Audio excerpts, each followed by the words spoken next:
Gjykata e lartë nuk ka pranuar kërkesën e deputetit Tom Doshi për heqjen e masës së sigurisë që e detyron atë të paraqet një herë në javë në prokurori.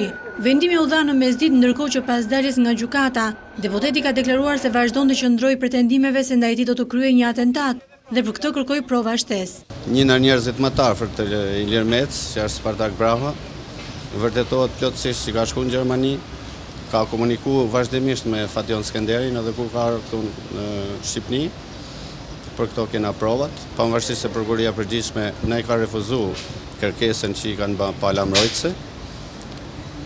Këto do t'i paraqesim kur shkojnë çështja në gjykim. Doshi e ka quajtur një sulm politik kallëzimin e fundit që është bërë nga ILDKP-ja për fshehjen e pasurisë. Nuk ka lënë gjë Berisha, s'u ka lënë gjë Mangut aty në kërkesave dhe të gjitha janë gjykuar që kanë shpifje edhe në kod Berish, kështu do të dalin edhe këto.